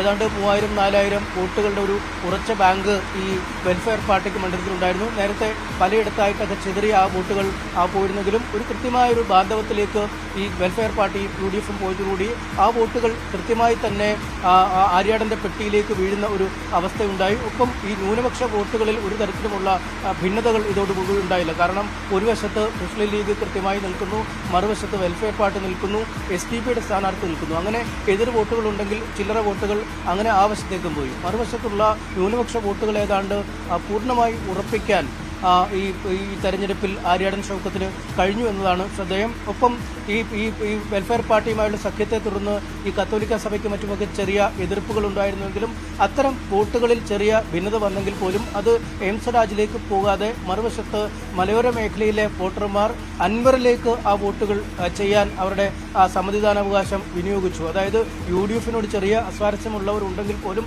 അത് സ്വരാജിന് വോട്ട് നൽകാതെ അൻവറിന് ആ വോട്ടുകൾ നൽകുന്ന അവസ്ഥയിലേക്ക് കാര്യങ്ങൾ മാറ്റി. ഒരു കൃത്യമായ ഒരു പൊളിറ്റിക്കൽ എഞ്ചിനീയറിംഗ് ഇക്കാര്യത്തിൽ UDF ചെയ്തു എന്ന് തന്നെ പറയേണ്ടി വരും. കാരണം തങ്ങൾക്ക് വോട്ട് തരാൻ മടിയുള്ളവരുണ്ടെങ്കിൽ അത് എതിർപ്പാളയത്തിലേക്ക് പോകാതെ 2 പക്ഷത്തിനും ഇടയിൽ നിൽക്കുന്ന മൂന്നാമന് ആ വോട്ടുകൾ നൽകുന്ന തരത്തിലേക്ക് കാര്യങ്ങൾ നീങ്ങി. ഒപ്പം BJPയുടെ വോട്ട് വിഹിതത്തിൽ വലിയ മാറ്റങ്ങൾ, അതിഭീകരമായ നഷ്ടങ്ങൾ ഉണ്ടായിട്ടില്ലെങ്കിൽ പോലും നമുക്കറിയാം സംസ്ഥാനത്തെ പല മണ്ഡലങ്ങളിലും BJPക്ക് വോട്ട് വിഹിതം വർദ്ധിച്ചു വരുന്ന ഒരു കാഴ്ചയാണ് കഴിഞ്ഞ ഏതാനും തെരഞ്ഞെടുപ്പുകളിലായിട്ട് കാണാനുള്ളത്. അത്തരം ചില വോട്ടുകൾ കൂടി ആര്യാടനിലേക്ക് തന്നെ ഒരു കേന്ദ്രീകരണം നടന്നിരിക്കാം. അങ്ങനെ ഒരുപാട് ഘടകങ്ങൾ ഒരേപോലെ പ്രവർത്തിച്ച ഒരു തെരഞ്ഞെടുപ്പാണ്. UDFിനെ സംബന്ധിച്ചിടത്തോളം ഈ അൻവറിനെ കൂടെ കൂട്ടാതിരുന്ന ഒരു തീരുമാനത്തിൽ ഒഴിച്ച് ബാക്കി തീരുമാനങ്ങളൊക്കെ അങ്ങേയറ്റം പോസിറ്റീവായി തന്നെ മാറിയിരിക്കുന്നു. ഇപ്പോഴും 10,000-ന് മേൽ ഭൂരിപക്ഷമുള്ള ഒരു അഭിമാനകരമായ അന്തസ്സുള്ള വിജയം തന്നെയാണ് നേടിയിരിക്കുന്നത്. മറുവശത്ത് ഈ അടിസ്ഥാന വോട്ടുകളിൽ ചോർച്ച വന്നില്ലെന്ന ഒറ്റ കാരണം പറഞ്ഞ് ഈ ഭരണവിരുദ്ധ വികാരമെങ്കിൽ 11,000 വോട്ടുകൾക്ക് മാത്രമല്ല തോൽക്കേണ്ടത്, അതിനേക്കാൾ വലിയ ഭൂരിപക്ഷത്തിൽ തോൽക്കേണ്ടതുണ്ട് എന്ന് CPM ന്യായം പറയുന്നു. ഒപ്പം ഈ ഭരണവിരുദ്ധ വികാരം വരുമ്പോൾ ഈ എതിർ നിൽക്കുന്ന ഒരു സ്വതന്ത്രനിലേക്കല്ല, മറിച്ച് പ്രതിപക്ഷത്തേക്കാണ്, സർക്കാരിന്റെ ഏറ്റവും എതിരായി വരുന്ന പക്ഷത്തേക്കാണ് വോട്ടുകൾ വരേണ്ടതെന്ന ഒരു ന്യായവും അവർ പറയുന്നു. എന്തായാലും ഒരു ടെസ്റ്റായിരുന്നു, ഒരു ലിറ്റ്മസ് ടെസ്റ്റായിരുന്നു, അല്ലെങ്കിൽ ഒരു സെമിഫൈനൽ പോരാട്ടമായിരുന്നു. കോൺഗ്രസ് സംബന്ധിച്ചിടത്തായാലും ഈ തെരഞ്ഞെടുപ്പ് തുടക്കം മുതൽ തന്നെ VD സതീശൻ പറയുന്നുണ്ട് താൻ ഇതിന്റെ ഉത്തരവാദിത്തം ഉത്തരവാദിത്തം ഏറ്റെടുക്കുന്നു, ജയിച്ചാലും തോറ്റാലും താൻ അതിന്റെ ഉത്തരവാദിത്തം ഏൽക്കുന്നു എന്ന് അദ്ദേഹം പറയുമ്പോൾ അദ്ദേഹത്തിനും കൂടി ഒരു അപ്രമാദിത്വം ഊട്ടിയുറപ്പിക്കാനുള്ള ഒരു തെരഞ്ഞെടുപ്പായി ഇതിനെ വിലയിരുത്താം. കാരണം ആരാണ് UDFന്റെ തലവൻ, ആരാണ് അടുത്ത നിയമസഭാ തെരഞ്ഞെടുപ്പിൽ കോൺഗ്രസിനെ നയിക്കുക എന്നടക്കമുള്ള ഒരുപാട് ചോദ്യങ്ങൾ അന്തരീക്ഷത്തിൽ നിൽക്കുമ്പോഴാണ് VD സതീശൻ ഒരു തെരഞ്ഞെടുപ്പിനെ മുന്നോട്ട് കൊണ്ടുപോവുകയും വിജയിക്കുകയും ചെയ്ത് പുതുപ്പള്ളിയിലും തൃക്കാക്കരയിലും പാലക്കാടുമൊക്കെ സിറ്റിംഗ് സീറ്റാണ് ജയിച്ചതെങ്കിൽ LDFന്റെ കയ്യിലിരുന്ന ഒരു സീറ്റ് പിടിച്ചെടുത്തതിന്റെ അപ്രമാദിത്വം പാർട്ടിക്കുള്ളിൽ അരക്കെട്ടുറപ്പിക്കുന്ന VD സതീശനെയും അദ്ദേഹത്തിന്റെ കൂടെയുള്ള ബ്രിഗേഡുകളെയും യുവ തുർക്കികളെയുമാണ് നമ്മൾ കാണാൻ കഴിയുന്നത്. അതാണ് അവിടെ ഒരു വളരെ പ്രധാനപ്പെട്ട പോയിന്റ്. അനുമോദ്, രണ്ടാം പിണറായി സർക്കാരിൽ ഇതാദ്യമായാണ് ഒരു സിറ്റിംഗ് സീറ്റിൽ LDF തോൽക്കുന്നത് എന്നൊരു പ്രത്യേകത കൂടിയുണ്ട്. അവിടെ ഇപ്പോൾ അനീഷ് പറഞ്ഞു നിർത്തിയതുപോലെ അവിടെ VD സതീശൻ എന്ന നേതാവിനെ അരക്കിട്ടുറപ്പിക്കുന്നുണ്ട്. ഒരേ സമയം ഇന്നത്തെ ദിവസം തന്നെ നമുക്ക് ആദ്യം വന്ന പ്രതികരണങ്ങളിൽ ഒരു പക്ഷേ അൻവർ കൂടെ ഉണ്ടായിരുന്നെങ്കിൽ എന്നൊക്കെ പല നേതാക്കൾ പറയുമ്പോഴും ഇതൊരു കൃത്യമായ ഒരു സ്ക്രിപ്റ്റ് നമ്മളൊരു അതിനെ ഒരു സ്ക്രിപ്റ്റായി കാണുകയാണെങ്കിൽ അൻവറിനെ കൂടെ നിർത്തിയിരുന്നെങ്കിൽ ഒരുപക്ഷെ അൻവർ ഈ വിജയം അവകാശപ്പെട്ടേനെ, അതില്ലാതെയാക്കി. ഒപ്പം കോൺഗ്രസിന് ശക്തിയുണ്ടെന്ന് തെളിയിക്കാനായി ഇനി വേണമെങ്കിൽ നാളെ ഒരു കോംപ്രമൈസ് അല്ലെങ്കിൽ അൻവറിന് വാതിൽ അടച്ചിട്ടുമില്ല തുറന്നിട്ടുമില്ല എന്നായിരുന്നു സണ്ണി ജോസഫിന്റെ ആദ്യ പ്രതികരണം വന്നത്. അപ്പോൾ വേണമെങ്കിൽ ഇനി ചർച്ചകൾ നടത്താം. പക്ഷെ അപ്പോഴത്തേക്കും കോൺഗ്രസ് തങ്ങളുടെ ശക്തി തെളിയിച്ചു കഴിഞ്ഞു. ഒരുപക്ഷെ 2026 നിയമസഭാ തെരഞ്ഞെടുപ്പിലേക്ക് ഇതുവരെ പോയ ബലഹീനരായിട്ടല്ല പോകുന്നത്. അങ്ങനെ കോൺഗ്രസിനെ സംബന്ധിച്ച് ഇതൊരു പെർഫെക്റ്റ് റിസൾട്ട് ആണെന്ന് പറയാൻ കഴിയില്ലേ?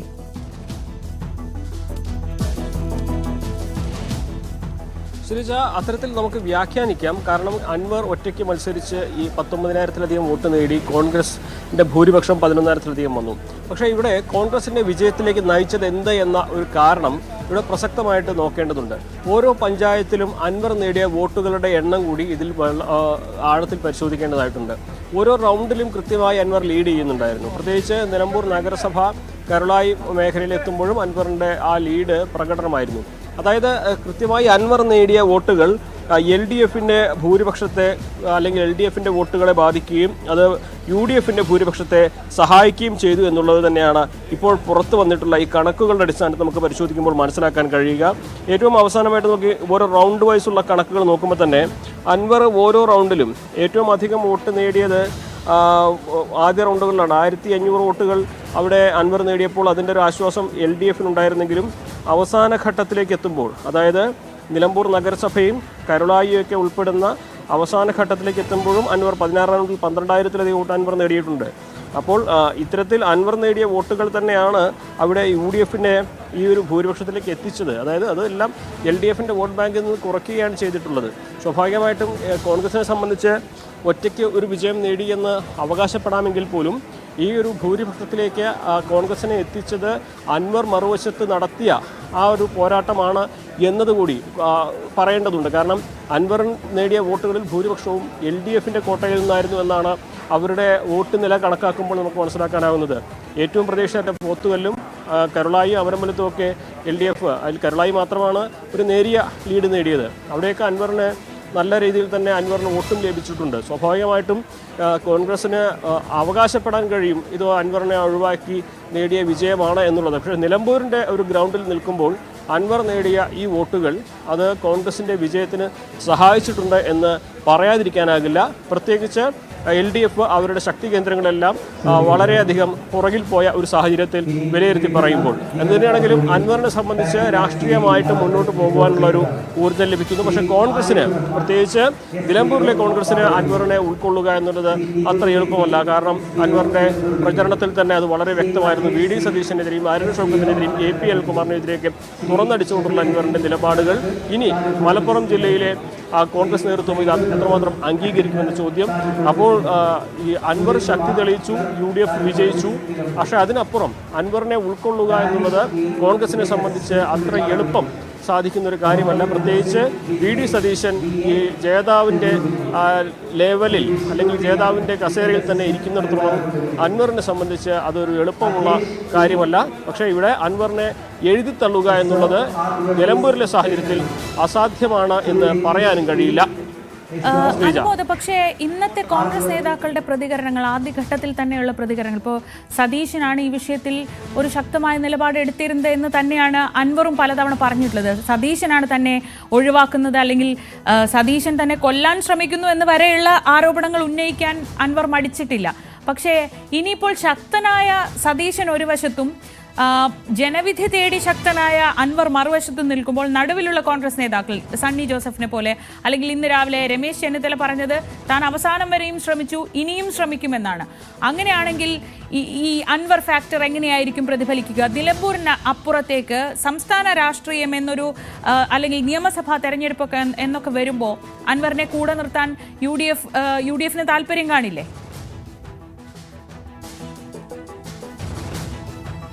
തീർച്ചയായും അൻവറിനെ സംബന്ധിച്ച് നിലമ്പൂരിൽ മാത്രം ഒതുക്കി നിർത്തുന്നതല്ല തൻ്റെ രാഷ്ട്രീയമെന്ന് അദ്ദേഹം നേരത്തെ തന്നെ പ്രഖ്യാപിച്ചിട്ടുണ്ട്. കഴിഞ്ഞ ദിവസം അദ്ദേഹം വ്യക്തമാക്കിയത് നിലമ്പൂരിന് പുറമെ വണ്ടൂരിലും പറവൂരിലും ഒക്കെ മത്സരിക്കാൻ ഒരുങ്ങുകയാണ് എന്നുള്ളതാണ്. അതിനു പുറമെ കോൺഗ്രസിനെ കടന്നാക്രമിക്കുന്ന തരത്തിൽ പല വിഷയങ്ങളിലും അൻവർ നിലപാടെടുക്കുകയും ചെയ്യും. ഇവിടെ പ്രധാനമായിട്ടും അൻവർ സ്വീകരിക്കുന്ന രാഷ്ട്രീയ നിലപാട്, അൻവറിനെ എത്രത്തോളം ഒറ്റയ്ക്ക് പോകാൻ കഴിയുമെന്ന ചോദ്യം ഉയരുന്നുണ്ട്. ഇവിടെ നിലമ്പൂരിൽ കരുത്ത് കാട്ടി, പക്ഷേ അദ്ദേഹം തോറ്റുപോയി. എല്ലാ തിരഞ്ഞെടുപ്പിലും തോറ്റുപോകുന്ന ഒരു നേതാവിന് കേരളത്തിൽ എങ്ങനെ നിലനിൽക്കാൻ കഴിയുമെന്ന ചോദ്യം വരുന്നുണ്ട്. ഒറ്റയ്ക്ക് നിന്നാൽ എവിടെ വിജയിക്കാൻ സാധിക്കും? ഒരാളെ തോൽപ്പിക്കാൻ കഴിയുമെന്നല്ലാതെ അൻവറിന് സ്വന്തമായിട്ട് ജയിക്കുവാൻ ഈ ഒരു സാഹചര്യത്തിൽ തൃണമൂൽ കോൺഗ്രസ് എന്ന സംഘടനയുടെ ലേബലിൽ മാത്രം സാധിക്കുമോ എന്ന ചോദ്യം വളരെ പ്രധാനപ്പെട്ടതാണ്, പ്രസക്തമാണ്. അവിടെയാണ് അൻവറിനെ ഉൾക്കൊള്ളേണ്ടതിൻ്റെ ആവശ്യകത UDF ഉന്നയിക്കുന്നത്. പ്രത്യേകിച്ച് മുസ്ലിം ലീഗിനെ സംബന്ധിച്ച് അൻവറിനെ എഴുതി തള്ളാൻ അത്ര താല്പര്യമൊന്നുമില്ല. പ്രത്യേകിച്ച് മലയോര മേഖലകൾ കേന്ദ്രീകരിച്ച് അൻവറിന് നല്ല സ്വാധീനമുണ്ടെന്ന് ഈ ലീഗിന് അറിയുന്ന സാഹചര്യത്തിൽ, മലബാർ മേഖലയിൽ പലയിടത്തും അൻവറിൻ്റെ എഫക്റ്റ് ഉണ്ടാകുമെന്ന് അറിയുന്ന സാഹചര്യത്തിൽ ലീഗ് അൻവറിൻ്റെ ഒപ്പം കൂട്ടുക എന്ന നിലപാട് തന്നെയായിരിക്കും സ്വീകരിക്കുക. പ്രത്യേകിച്ച് സണ്ണി ജോസഫിനെ പോലെ, രമേശ് ചെന്നിത്തലയെ പോലെയും ഉള്ള നേതാക്കളൊക്കെ അൻവറിനെ ഒപ്പം നിർത്തണമെന്ന നിലപാട് സ്വീകരിച്ചിട്ടുണ്ട്. അതുകൊണ്ട് തന്നെ VD സതീശനും അതുപോലെ AP അനിൽകുമാറും ഒക്കെ വലിയ വിമർശനം ഉന്നയിച്ചു കഴിഞ്ഞാൽ തന്നെയും അൻവറിനെ എഴുതിത്തള്ളുക എന്നുള്ളത് കോൺഗ്രസിനെ സംബന്ധിച്ച് രണ്ടു വട്ടം ആലോചിക്കേണ്ട ഒരു കാര്യം തന്നെയാണ് ഇപ്പോൾ ഉണ്ടായിരിക്കുന്നത്. അൻവറും പ്രതീക്ഷിക്കുന്നത് അതുതന്നെയാണ്. അൻവറിനും ഒറ്റയ്ക്കൊരു പോരാട്ടം നടത്തി എല്ലാ കാലവും ഇങ്ങനെ പോകുക എന്നുള്ളത് അൻവറിൻ്റെ രാഷ്ട്രീയ ഭാവിക്കും രാഷ്ട്രീയ ജീവിതത്തിനും അത്ര നല്ല രീതിയിലുള്ള അവസ്ഥയൊന്നുമല്ല ഉണ്ടാക്കുക എന്ന് അൻവറിനും അറിയാം. കാരണം എവിടെയെങ്കിലും നിന്നാൽ മാത്രമേ വിജയിക്കാൻ സാധിക്കുകയുള്ളൂ. വിജയിക്കാതെ രാഷ്ട്രീയത്തിൽ പിടിച്ചു നിൽക്കാനും കഴിയുകയില്ല. അതുകൊണ്ട് തന്നെ അൻവർ അതിനുള്ള ശ്രമങ്ങൾ നടത്തും. അതിനുള്ള ഊർജ്ജമാണ് അൻവറിനെ സംബന്ധിച്ച് 19,970 വോട്ടുകൾ. പക്ഷേ കോൺഗ്രസിനെ സംബന്ധിച്ച് അൻവർ നേടിയ വോട്ടുകൾ അത് VD സതീശനും AP അനിൽകുമാറിനും ഷൗക്കത്തിനുമൊക്കെ തലവേദന ഉണ്ടാക്കുന്നതാണ്. എഴുതിത്തള്ളാനാകില്ല ഒറ്റയടിക്കുക എന്നതുകൊണ്ട് തന്നെ. ഒപ്പം തന്നെ അൻവറിനെ പിന്തുണയ്ക്കുന്നവർ ഈ വോട്ടിൻ്റെ പിൻബലത്തിൽ അൻവർ കൂടെ വേണമെന്ന ആവശ്യം ഉന്നയിക്കും. ശരിക്കും അൻവർ ഒരു ഉത്തരം കിട്ടാത്ത ചോദ്യമായിട്ട്, ഒരു നിലപാടെടുക്കേണ്ട വിഷയമായിട്ട് വരും ദിവസങ്ങളിൽ UDFൻ്റെ മുമ്പിലേക്ക് എത്തും. അവിടെ സതീശൻ്റെ നിലപാട് ഈ നിലമ്പൂരിൽ അദ്ദേഹം പറഞ്ഞത് തന്നെയാണോ എന്നുള്ളതാണ് ഏറ്റവും പ്രധാനപ്പെട്ട ഒരു കാര്യം. അൻവറിനെ സതീശൻ അംഗീകരിക്കുമോ? സതീശനെതിരെ പറഞ്ഞ കാര്യങ്ങൾ അൻവർ തിരിച്ചു പറയുമോ? അൻവറിനെ സംബന്ധിച്ച് ഇതൊന്നും വലിയ ബുദ്ധിമുട്ടുള്ള കാര്യമൊന്നുമല്ല. കാരണം അദ്ദേഹം രാഷ്ട്രീയ നിലപാടുകൾ എത്രത്തോളം ഓരോ ഘട്ടങ്ങളിൽ നയത്തിനനുസരിച്ച് സ്വീകരിച്ചിട്ടുണ്ട് നമ്മൾ കണ്ടതാണ്. ഒരു ഘട്ടത്തിൽ ഏറ്റവും ആരാധ്യനായി കണ്ട പിണറായി അദ്ദേഹം പിന്നീട് വിമർശിച്ചത് നമ്മൾ കണ്ടതാണ്. ഒരു ഘട്ടത്തിൽ ഏറ്റവും അധികം വിമർശിച്ച VD സതീശനെ പിന്നീട് അദ്ദേഹം സ്വീകരിച്ചതും കെട്ടിപ്പിടിച്ചതും നമ്മൾ കണ്ടതാണ്. അതേ സതീശനെ തന്നെയാണ് അദ്ദേഹം പിന്നീട് തള്ളി പറഞ്ഞത്. അപ്പോൾ അൻവറിൻ്റെ നിലപാടുകൾക്ക് രാഷ്ട്രീയത്തിൽ നയാനയം മാറുന്നത് പോലെ തന്നെ മാറിക്കൊണ്ടേയിരിക്കും. പക്ഷേ അവിടെ ഇത്തരത്തിൽ ഒരു നിലപാട് സ്വീകരിക്കുന്ന നേതാവിനെ കോൺഗ്രസ് എങ്ങനെ ഉൾക്കൊള്ളും എന്ന ചോദ്യം കോൺഗ്രസിൻ്റെ ഒരു വിഭാഗം തന്നെ ഉയർത്തുന്നുണ്ട്. ഇവിടെ പ്രധാനം അൻവറിൻ്റെ നിലപാടിനേക്കാൾ VD സതീശൻ സ്വീകരിക്കുന്ന നിലപാടാണ്. സതീശൻ എന്ത് തീരുമാനിക്കുമെന്നത് തന്നെയാണ് അൻവറിൻ്റെ രാഷ്ട്രീയ ഭാവി UDFനൊപ്പമാകുമോ ഇല്ലയോ എന്ന കാര്യത്തിൽ ശ്രദ്ധേയമായിട്ടുള്ള ഒരു കാര്യം.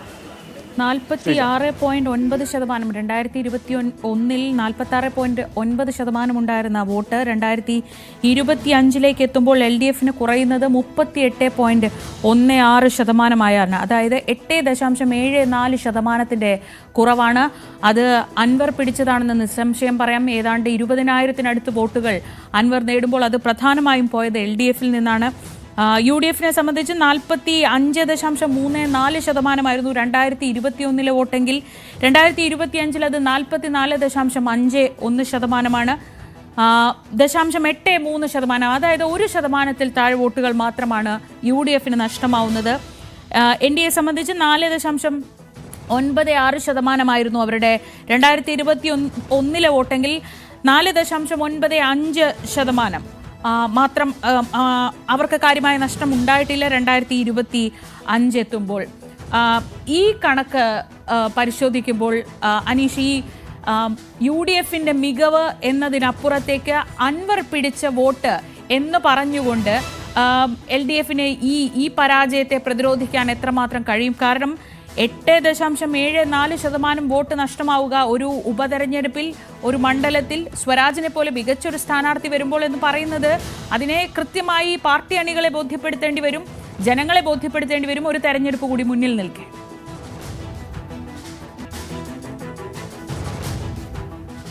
ശ്രീജ, ഇത് തന്നെയാണ് ഈ ഭരണവിരുദ്ധ വികാരമല്ല എന്ന് പറഞ്ഞ് ഫലിപ്പിക്കാൻ ഈ CPM ഇനി ഉപയോഗിക്കുന്ന ഒരു കണക്കും ഇത് ശതമാന കണക്ക് തന്നെയാവും. കാരണം ആ UDFന് വോട്ട് വീതത്തിൽ വലിയ മാറ്റം വരുത്താൻ, അല്ലെങ്കിൽ വോട്ടിംഗ് ശതമാനത്തിൽ വലിയ ഒരു മാറ്റം വരുത്താൻ, അല്ലെങ്കിൽ ഒരു വലിയ കുതിച്ചുചാട്ടത്തിന് കഴിഞ്ഞിട്ടില്ല.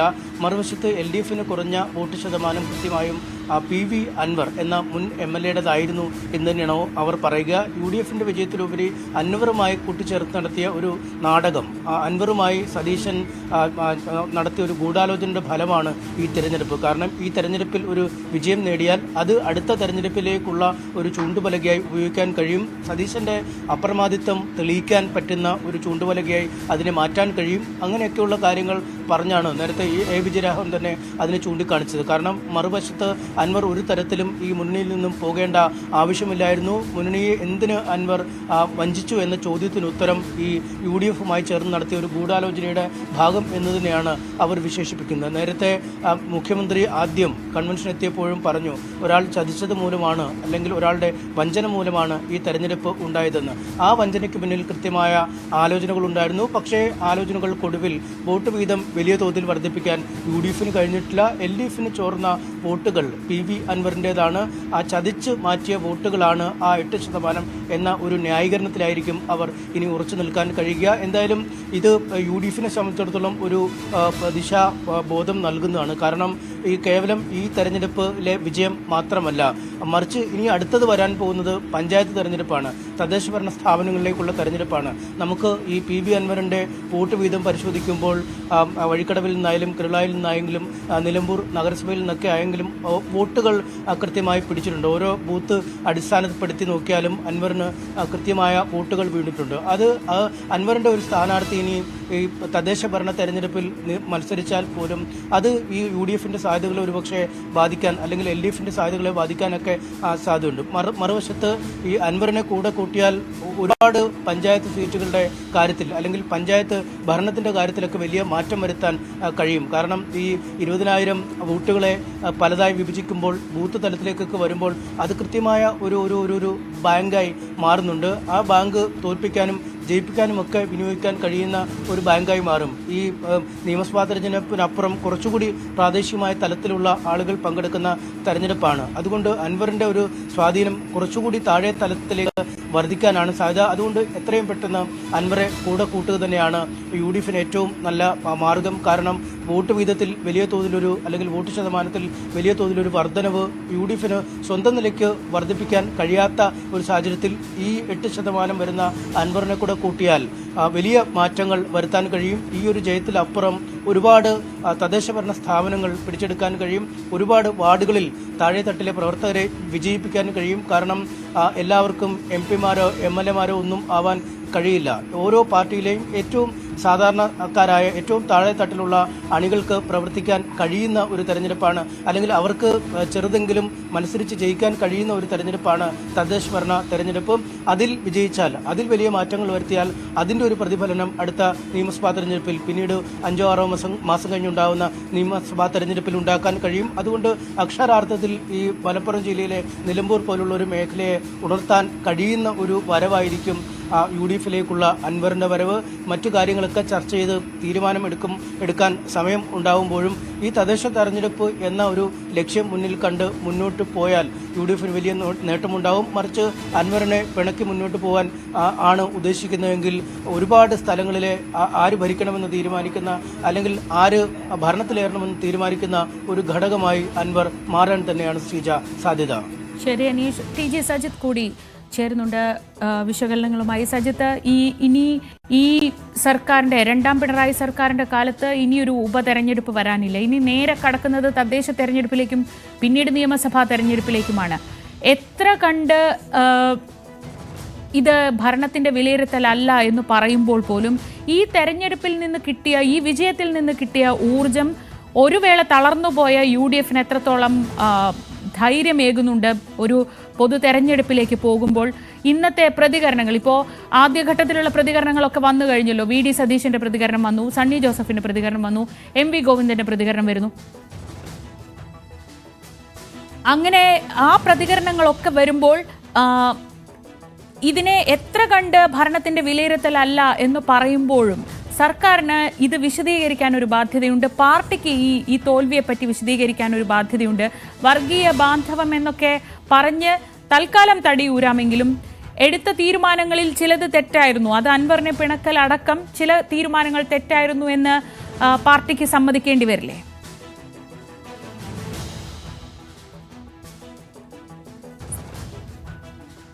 സജിത്ത്, ശ്രീജ ഒരിക്കൽ കൂടി ചോദ്യം വ്യക്തമായി. എടുത്ത തീരുമാനങ്ങളിൽ ചിലത് തെറ്റായിരുന്നു എന്ന് CPM-ന് LDF-ന് സമ്മതിക്കേണ്ടി വരുന്നതല്ലേ ഈ തെരഞ്ഞെടുപ്പ് ഫലം? ഇപ്പോൾ ആദ്യഘട്ടത്തിൽ പ്രതികരണങ്ങളൊക്കെ നമ്മൾ വന്നു, വർഗീയ ബാന്ധവം കൊണ്ടാണ്, വർഗീയ വോട്ടുകളാണ് എന്നൊക്കെ പറയുമ്പോഴും ഏതാണ്ട് നമ്മൾ നേരത്തെ പറഞ്ഞതുപോലെ ഒരു 8% വോട്ടുകൾ LDF-ന് കുറഞ്ഞിട്ടുണ്ട്. ആ വോട്ടുകൾ എവിടെ പോയി? അത് അൻവർ പിടിച്ചു എന്ന് പറയുമ്പോൾ എന്തുകൊണ്ട് അൻവർ പിടിച്ചു അത് പറയേണ്ടി വരും. അൻവർ പറഞ്ഞത് തെറ്റായിരുന്നെങ്കിൽ അത് LDF-ന് തന്നെ കിട്ടേണ്ട വോട്ടാണ്. അങ്ങനെ പാർട്ടി അണികളെ, ജനങ്ങളെ ഒരു തെരഞ്ഞെടുപ്പിന് തൊട്ടു മുൻപായി ഇതൊക്കെ ബോധ്യപ്പെടുത്താൻ CPM-ന് എത്രത്തോളം ബുദ്ധിമുട്ടേണ്ടി വരും? ശ്രീജ, ഇതിൽ നിലമ്പൂർ സീറ്റിനെ സംബന്ധിച്ച് മറ്റൊരു ചിത്രമുണ്ട്. യഥാർത്ഥത്തിൽ നിലമ്പൂർ ഒരു കൈവിട്ട കളി തന്നെയായിരുന്നു ഇടതുമുന്നണിക്ക്. കാരണം നിലമ്പൂരിൽ സിറ്റിംഗ് MLA ആണ് പോയത്. നിലമ്പൂർ യഥാർത്ഥത്തിൽ ഒരു UDF-ന്റെ മണ്ഡലം എന്ന പൊതുവിലയിരുത്തൽ ഇടതുമുന്നണിക്കുണ്ട്. പക്ഷേ അൻവർ എന്ന ഒരു പ്രത്യേക സാഹചര്യത്തിലാണ് കഴിഞ്ഞ 2 തവണയും വിജയിച്ച് കയറിയത്. കാരണം കോൺഗ്രസിൽ നിന്ന് വന്ന അൻവറിന് സീറ്റ് കൊടുത്ത് അൻവർ സ്വാധീനിക്കുന്ന കോൺഗ്രസ് വോട്ടുകൾ കൊണ്ടാണ് അവിടെ വിജയിച്ച് കയറിയിരുന്നത്. അൻവർ ഇല്ലെങ്കിൽ പിന്നെ എന്താ എന്നൊരു ചോദ്യം യഥാർത്ഥത്തിൽ ഇടതുമുന്നണിക്ക് അവിടെ ഒരു പ്രതിസന്ധി തന്നെയായിരുന്നു. അതുകൊണ്ട് ഇത്തവണ ഉപതെരഞ്ഞെടുപ്പ് അവിടെ നടക്കരുത് എന്ന യഥാർത്ഥത്തിൽ ഇടതുമുന്നണി ആഗ്രഹിച്ചിരുന്നതാണ്. പക്ഷേ ഉപതെരഞ്ഞെടുപ്പ് നടന്നു. അപ്പോൾ എങ്ങനെ മത്സരരംഗത്ത് എന്ന ചിത്രമുണ്ടായിരുന്നു. ഒടുവിൽ അവിടെ LDF-ന്റെ രാഷ്ട്രീയ വോട്ടുകളെങ്കിലും നിലനിർത്തി കാണിച്ചില്ലെങ്കിൽ തിരിച്ചടി ഉണ്ടാവും, സർക്കാരിനെതിരെ വലിയ തരത്തിലുള്ള പ്രചരണമായി ഇത് മാറും എന്ന ഒരു സാഹചര്യത്തിലാണ് സ്വരാജിനെ കളത്തിലിറക്കാൻ തീരുമാനിച്ചുക. ഒന്ന് ഓർത്തു നോക്കുക, ആദ്യം ഉപതെരഞ്ഞെടുപ്പിന്റെ മുന്നിൽ കണ്ടുകൊണ്ട് ആ തെരഞ്ഞെടുപ്പിന്റെ ചുമതല നൽകിയ വ്യക്തിയായിരുന്നു M സ്വരാജ്. പക്ഷേ പിന്നീട് ഇയാളെ തന്നെ അവിടെ സ്ഥാനാർത്ഥിയാക്കേണ്ടി വന്നു എന്ന മറ്റൊരു സാഹചര്യമുണ്ട്. ആ രാഷ്ട്രീയ വെല്ലുവിളി യഥാർത്ഥത്തിൽ ഏറ്റെടുക്കുകയായിരുന്നു. പരാജയപ്പെട്ടാലും അവിടെ സ്വരാജ് വിജയിക്കട്ടെ എന്ന തീരുമാനത്തിലേക്ക് വരികയായിരുന്നു. കാരണം അവിടെ അടിത്തറ പൊളിഞ്ഞിട്ടില്ല എന്ന് കാണിച്ചു കൊടുക്കേണ്ട ഒരു ബാധ്യത ഇടതുപക്ഷത്തിനുണ്ടായിരുന്നു. അതിനാണ് ശ്രമിച്ചതും. എന്തായാലും ഇപ്പോൾ സമാഹരിച്ച വോട്ടുകൾ ഉപയോഗിച്ചുകൊണ്ട് അതിനെ ന്യായീകരിക്കാൻ ഇടതുപക്ഷം സ്വാഭാവികമായും ശ്രമിക്കും. പക്ഷേ ഒന്നോർക്കുക, അതുപോലും ഇല്ലായിരുന്നു, മറ്റൊരു മത്സര ചിത്രമായിരുന്നു ഉണ്ടായിരുന്നതെങ്കിൽ ഇടതുപക്ഷ മുന്നണിക്കെതിരെ വലിയ തരത്തിലുള്ള ഭൂരിപക്ഷം UDF നേരിടുന്ന ഒരു സാഹചര്യം ഉണ്ടായിരുന്നെങ്കിൽ ഒരു തരത്തിലും ന്യായീകരിക്കാൻ കഴിയാത്ത അവസ്ഥയുണ്ടായേനെ. പക്ഷേ ഇപ്പോൾ തങ്ങളുടെ രാഷ്ട്രീയ വോട്ട് നിലനിർത്തി എന്ന വാദമെങ്കിലും ഉന്നയിക്കാൻ കഴിയുന്ന സാഹചര്യമുണ്ട്. പക്ഷേ ഇത് നൽകുന്ന പരാജയം ചെറുതല്ല എന്നത് വാസ്തവമാണ്. കാരണം തെരഞ്ഞെടുപ്പിലേക്ക് അടുക്കാൻ പോകുമ്പോഴാണ്, നിയമസഭാ തെരഞ്ഞെടുപ്പിലേക്ക് അടുക്കുന്നതിനിടയിലാണ് ഈ ഒരു പരാജയം ഉണ്ടാവുന്നത്. അതുകൊണ്ട് അതിനെ ന്യായീകരിക്കുക ബുദ്ധിമുട്ടാണ്. മാത്രമല്ല സർക്കാരിന് ചില തിരുത്തലുകൾ നടത്തേണ്ടി വരുന്ന സാഹചര്യമുണ്ട്. നമുക്കറിയാം, ഈ തെരഞ്ഞെടുപ്പ് ഫലം വന്നതിന് ശേഷം ഇടതു കേന്ദ്രങ്ങൾ പലതരത്തിലുള്ള വിശദീകരണങ്ങൾ നൽകുന്നുണ്ട്. ഞങ്ങളുടെ രാഷ്ട്രീയ വോട്ട് നഷ്ടപ്പെട്ടിട്ടില്ല തുടങ്ങിയ വാദങ്ങളൊക്കെ ഉന്നയിക്കുന്നുണ്ട്. എന്ത് വാദം ഉന്നയിച്ചാലും തുടർച്ചയായി ഉപതെരഞ്ഞെടുപ്പുകളുണ്ടായ പരാജയം ഇടതുപക്ഷത്തെ സംബന്ധിച്ച് വെല്ലുവിളി തന്നെയാണ്, തർക്കമില്ലത്. മറ്റൊരു കാര്യം കൂടിയുള്ളത് ഈ തദ്ദേശ തെരഞ്ഞെടുപ്പാണ്. ഈ നിലമ്പൂർ നഗരസഭയുടെ കാര്യം തന്നെ നമുക്കെടുക്കാം. നിലമ്പൂർ നഗരസഭയാണ് യഥാർത്ഥത്തിൽ UDF-ന് ഏറ്റവും അധികം ഭൂരിപക്ഷം നൽകിയിരിക്കുന്നത്, 3697 വോട്ടുകൾ. ഇവിടെ നിലവിലത് ഇടതുപക്ഷത്തിൻ്റെ സിറ്റിംഗ് സീറ്റാണ് എന്ന പ്രത്യേകതയുമുണ്ട്. ഇടതുപക്ഷമാണ് അവിടെ ഭരിക്കുന്നത് നിലമ്പൂർ നഗരസഭയിൽ എന്ന പ്രത്യേകതയുമുണ്ട്. അത്തരമൊരു ഇടത്താണ് ഇത്ര വലിയ തിരിച്ചടി ഉണ്ടായതെങ്കിൽ വരാനിരിക്കുന്ന തദ്ദേശ തെരഞ്ഞെടുപ്പിൽ ഈ നഗരസഭയിലടക്കം എന്ത് സംഭവിക്കുമെന്ന ചോദ്യം കൂടി ഇടതുപക്ഷത്തിന് മുന്നിലുണ്ട്. അതായത് നിലമ്പൂർ ഉപതെരഞ്ഞെടുപ്പ് ഫലം മാത്രമല്ല, വരാനിരിക്കുന്ന തദ്ദേശ തെരഞ്ഞെടുപ്പ് വലിയ വെല്ലുവിളിയാണ്. അതുകൊണ്ട് തന്നെ ഈ തെരഞ്ഞെടുപ്പിലെ തിരിച്ചടി ഇടതുമുന്നണിക്കുണ്ടാക്കുന്ന വെല്ലുവിളി തദ്ദേശ തെരഞ്ഞെടുപ്പിലും പിന്നീട് വരാനിരിക്കുന്ന നിയമസഭാ തെരഞ്ഞെടുപ്പിലേക്കും നീളുമെന്ന കാര്യത്തിൽ തർക്കമില്ല. ഇനി UDF-ലേക്ക് വന്നാൽ ഇപ്പോൾ VD സതീശന്റെ ആ ദൃശ്യങ്ങൾ കാണുകയായിരുന്നു. അതായത് മുതിർന്ന നേതാക്കൾ പലരും അൻവറിനെ കൂടെ നിർത്തണം എന്ന നിലപാടുള്ളവരായിരുന്നപ്പോൾ പോലും ഉറച്ച നിലപാടിൽ, ഇപ്പോൾ ഞാൻ സോഷ്യൽ മീഡിയ ഒക്കെ പെട്ടെന്ന് നോക്കുമ്പോൾ നിലപാടുകളുടെ രാജകുമാരൻ എന്നൊക്കെ പറഞ്ഞ് VD സതീശന്റെ ചിത്രങ്ങൾ പങ്കുവെക്കുന്നതൊക്കെ കാണുന്നുണ്ട്. അതായത് കുറെ അണികൾ വളരെ സന്തോഷത്തിലായിരുന്നു. ഒരു ഉറച്ച നിലപാടുള്ള ഒരു നേതാവ്, ഇക്കാര്യത്തിൽ തീരുമാനങ്ങൾ എടുക്കാൻ കഴിവുള്ള ഒരു നേതാവ് എന്ന നിലയ്ക്ക് അവർ സതീശനെ ഉയർത്തി കാണിക്കുന്നുണ്ടായിരുന്നു. അപ്പോൾ പോലും ഈ തിരഞ്ഞെടുപ്പ് ഫലം ഒരു വേള തിരിച്ചായിരുന്നെങ്കിൽ വി.ഡി. സതീശിനെ ഇല്ലാതാക്കാൻ കാത്തു നിൽക്കുന്ന ഒരു വലിയ വിഭാഗം അപ്പുറത്തുമുണ്ടായിരുന്നു. അവർക്കിടയിൽ നിന്ന് ഒരുപക്ഷെ ഒരു യങ് ബ്രിഗേഡിനൊപ്പം ഈ പോരാട്ടം നേർക്കുനേർ നിന്ന് നയിച്ച ആൾ എന്ന നിലയ്ക്ക് സതീശൻ അടുത്ത തെരഞ്ഞെടുപ്പിലേക്ക് പോകുമ്പോൾ ഈ ഫലം എത്രത്തോളം ആത്മവിശ്വാസം പകരും, മൈലേജ് നൽകും? വി.ഡി. സതീശനെ സംബന്ധിച്ച് നിർണായകമാണ്. കാരണം നമുക്കറിയാം, കോൺഗ്രസിൽ എത്ര ഇല്ലെന്ന് പറഞ്ഞാലും വലിയ ആഭ്യന്തര തർക്കങ്ങളും പ്രതിസന്ധികളുമുണ്ട്. പ്രത്യേകിച്ച് സതീശന്റെ നിലപാടുകളോട് യോജിപ്പില്ലാത്ത ഒരു വിഭാഗമുണ്ട്. ഈ അൻവർ വിഷയത്തെ കൈകാര്യം ചെയ്ത രീതിയിൽ തെറ്റായിപ്പോയി എന്ന് വാദിക്കുന്നവർ ലീഗിനകത്തുണ്ട്. ലീഗ് അഭിപ്രായം പരസ്യമായി പറഞ്ഞിട്ടുള്ളതുമാണ്.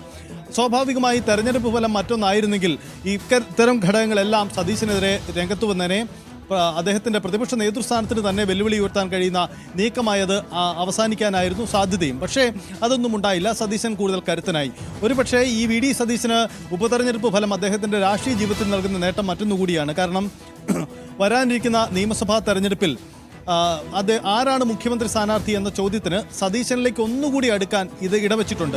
ഒരു പ്രധാനപ്പെട്ട ഘടകം കൂടി നമുക്ക് പങ്കുവയ്ക്കാം. അതിലൊന്ന്, സാധാരണ കോൺഗ്രസിന് അപരിചിതമാണ് ഇത്തരം കടുത്ത തീരുമാനങ്ങൾ എടുക്കുക. പൊതുവിൽ ഒഴുക്കൻ മറ്റുള്ള തീരുമാനങ്ങൾ എടുക്കുക, അതിൽ ചാഞ്ചാടി കളിക്കുക, ഇതൊക്കെയാണല്ലോ കോൺഗ്രസിന്റെ ഒരു പതിവ് ശൈലി. അതിൽ നിന്ന് വ്യത്യസ്തമായി ഇക്കാര്യത്തിൽ നിശ്ചയദാർഢ്യത്തോടെയുള്ള ഒരു കടുത്ത തീരുമാനം എടുത്തു എന്നതിൽ അത് ജയമായാലും പരാജയമാണെങ്കിലും ഇക്കാര്യത്തിൽ കോൺഗ്രസിന് അഭിമാനിക്കാനുണ്ട്. പ്രത്യേകിച്ച് വി.ഡി. സതീശന്റെ നിലപാടുകൾ തന്നെ അതിൽ പരാമർശിച്ച് പോവേണ്ടതുമാണ്. എന്തായാലും അത് വിജയിച്ച് കയറാൻ കഴിഞ്ഞു. അങ്ങനെ കോൺഗ്രസിന് ഇവിടെ പ്രസക്തിയുണ്ട്. കോൺഗ്രസിന് ഇത്തരം നിലപാടുകൾ എടുക്കാൻ കഴിയും. കോൺഗ്രസിനൊക്കെ ഐക്യമുണ്ട്.